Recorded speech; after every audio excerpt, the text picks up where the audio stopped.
My name is Stephanie Gibbs, and I'm a book conservator in private practice in Los Angeles. And today I'm going to be talking about several of the projects that I've undertaken through my relationships with academic libraries. There are numerous factors that determine whether or not an item is brought to my studio for conservation treatment. These are driven by the diverse and divergent interests of curators, administrators, faculty, and students. The decisions are constrained by annual budgets, deadlines, and competing projects which I have ongoing in my own studio. And they are affected by alumni interest in the form of both financial and physical donations, administrative priorities for exhibition and display, teaching and research access and course loads and research requirements, and the physical constraints of handling and displaying the items themselves. For this conversation, I'm going to be examining in depth the treatment of a book from 1552, Monstero's Cosmographie Universalis. It's a fairly large book at 12.5 inches by 8 3/4 inches by 3.5 inches thick. It was a donated item, and because of previous repairs, it could not be used in the current state. The book required washing and paper repair. It required conservation sewing techniques. The spine needed to have old repairs removed and then to be rebacked with sympathetic materials. And then components of the book were digitized, which I will come back to at the end of this conversation. Prior to treatment, there were patches of new vellum placed over the original vellum at the head and at the tail of the spine, and a modern paper label was attached to the spine of the book. The pages themselves had numerous large repair patches, and the sewing was broken. You can see how the pages are jutting out from the spine of the book because of the new inclusion of patches and repairs. The edges of the book are very frayed, worn, and peeling. And there are patches throughout the book that are both causing the pages to stick to each other, as well as being unsightly and causing further damage. These newer repairs have themselves suffered additional damage over time. And so there's both the original damage, the damage caused by the patches, and then damage that the patches themselves have experienced. The first step when the item is brought to my studio is that a collation chart is made to ensure that the pages are in the same order at the end of the treatment process as at the beginning. Then the cover is separated from the text block. This revealed all of the previous spine linings and adhesives present along the spine of the book, but that the sewing itself was fairly strong. There was only damage at the beginning and the end of the text block. When I separated out the damaged pages, every effort was made to keep them in their original signatures. So the original spine folds were maintained. It was simply that the pages were released so that they could be washed and repaired. So the staining was going to be reduced, and any present tears were going to be mended using Japanese tissue. The first step was to wash the book to remove all of the prior paper repairs. Here you can see patches at the head and the tail of the page, as well as a large craft paper patch that was put on as a guard along the spine edge to attach the page to the book. No chemicals were used in the washing process, only hot water, and it was sufficient to remove both the adhesive and the acidification compounds, which are causing the water this extent of discoloration. This is the second rinse, which you can see is much cleaner, and that the patches have been lifted from being submerged in the hot water bath. This shows those patches after they've been removed from the original pages and how large they were. Rime was used to support the pages while they were being washed, because when paper is wet is when it is at its most fragile. These are some before and after photos of the pages before and after being washed and repaired. So here you can see the flyleaf, how it has pleats and staining and how it doesn't actually open flat. And on the title page, how there is significant staining along the spine edge as long as along the foredge, and that there are significant losses along the spine edge as well. This is the title page after being washed, where all of the repairs have been released and where the staining is significantly reduced. And these are the pages after being guarded back into a signature and receiving paper repairs, how the staining in the flyleaf is significantly lessened, how there are Japanese paper repairs that have been done to the title page, and how everything now opens flat.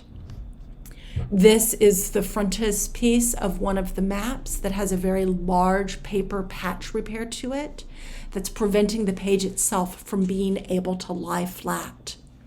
This is after treatment where that large patch has been removed, as well as additional patches at the tail of the document.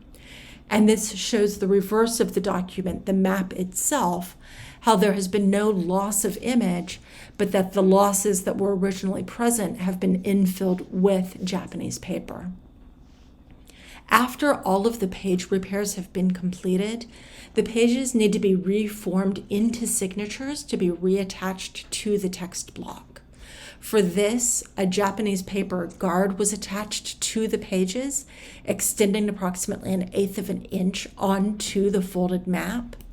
And then a jig was created, which allows the map to align on the foredge and at the spine edge with the existing text block.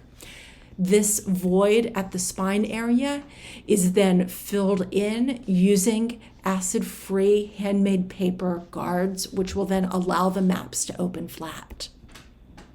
To reattach the signatures to the binding, a conservation sewing technique is used, which uses a curved needle. It goes back into the text block, approximately 2 signatures where the sewing is strong, and creates sewing stations all along at the original sewing stations. And then the sewing continues all along in the signature that's being added using a curved needle to catch the previous sewing station. This shows the front of the book where the curved needle is sewing using the original sewing station locations to sew all along with the pages that are being brought back to the text block. After the interior of the book has been completed, it was time to work on the cover. The first step was removing the patches along the head and the tail of the spine. Underneath, you can see that there's a loss to the original vellum, but that the rest of the vellum itself is still in fairly strong condition. All of the adhesives were able to be lifted off of the vellum, and this residue that's visible on this vellum was part of the patch and was not a loss to the original vellum. This shows the cover after the patches as well as the spine label have been removed. And so it shows the loss at the tail, but how the rest of the vellum is in fairly good condition. This is the interior of the spine, showing the original spine linings, which were still attached to the vellum. So to clean the original vellum of the spine, small amounts of moisture were used on Q-tips to gently lift all of the adhesive and discoloration residue, but no solvents or surfactants were used in the cleaning. After lifting the label, the original handwritten spine language from the 1550s was revealed and was deemed of important enough interest to be left in its original state. A new spine was made of vellum, with the original vellum prepared to be mounted onto the new spine, and then a new spine lining was made of acid-free paper. This shows the vellum being lifted on the front and back boards so that the new vellum can be attached onto the boards. And then this shows the original vellum on the boards being reattached and the new vellum being dyed to be a sympathetic tone with the original vellum. The interior of the cover shows the head and tail caps, as well as the spine lining of acid-free paper. Once the cover was completed, it was time to attach the text block to the cover. The text block has non-invasive linen indbands, as well as a hollow, which is going to allow the connection to the spine of the book.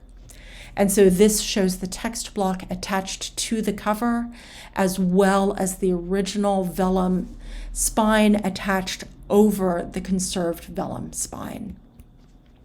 And every book that I treat for the University of Southern California receives a custom clamshell box, which has the title and author information, as well as the shelf location information stamped onto a spine label. And this shows the book where now the maps are able to open flat and be viewed, and they fit within the original constraints and sizes of the binding. The elements of repair were also returned to the library to either be incorporated into the book or to be discarded at their discretion. And this shows the book in the clamshell box, which was made for it.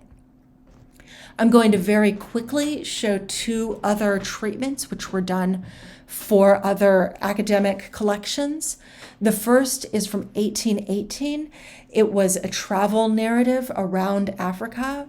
The captain returned, although not very many members of his crew did. The book itself, the interior was in good condition, but the exterior leather was so deeply abraded and had so much weakness and loss that it was determined that a new cover was the best outcome, but that it was necessary to preserve as much of the original binding as possible from an interior standpoint. And so this book also had a map that had previous repair elements and some additional tears. And it had the paste downs, which were going to be reused, as well as a flyleaf that had significant discoloration and was going to be washed. The pages were broken into their original signatures because the sewing was no longer stable. And so they were re-sewn using the original sections and the original sewing stations. The map was washed to remove the previous repairs, and after washing was mounted onto Japanese tissue so that it would not tear again at the same locations that it had teared at previously. This shows the book after re-sewing when the spine has been lined with Japanese tissue and non-invasive conservation indbands have been attached.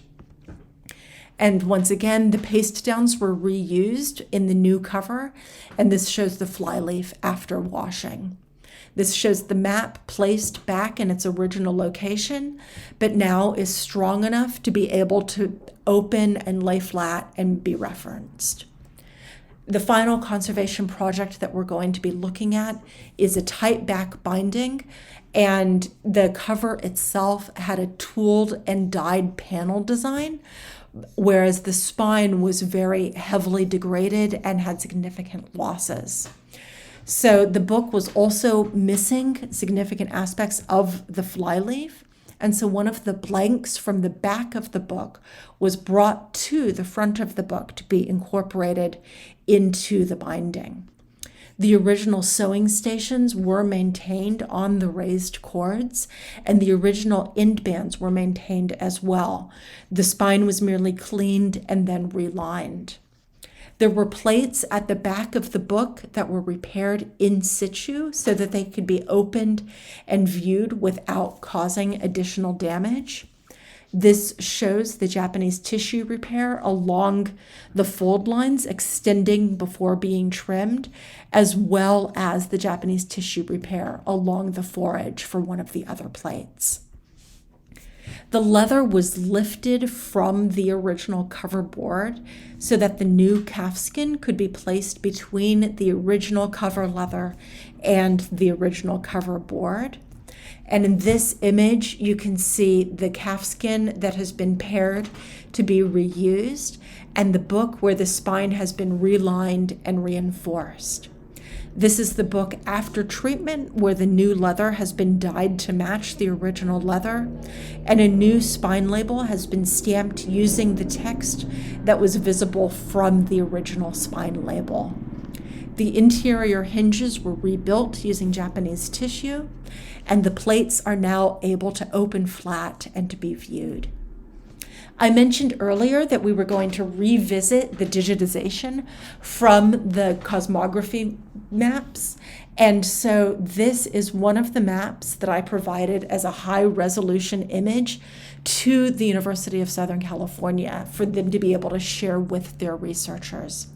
I myself believe that just because a book is from the 1550s doesn't mean that it's at the end of its interest and lifespan. And so I incorporated this book into one of my own art projects. I went through all of the maps and I extracted all of the various sea monsters, and I brought them into a single page folded accordion book structure. And so here all of the ships and sea monsters were from the cosmography book, and then the images are photos that I have taken myself of the sea. This shows the reverse of the page, or I've taken one of the original maps from the book and dropped all of the sea monsters onto the map. So when it's folded out, it forms a map of the world. But when it's in its accordion book format, it has pop-up elements of all of the sea monsters and ships that appear as you read through the poem by Sophocles. This shows the book fully extended along with the printed cover and the ribbon forage tie. I added some modern sea monsters to the map itself simply because a monster was undiscovered in the 1550s did not mean that it was completely unexistent. So thank you so much for joining me today as I've talked about some of the work that I've done in the studio. Please do let me know if you have any questions.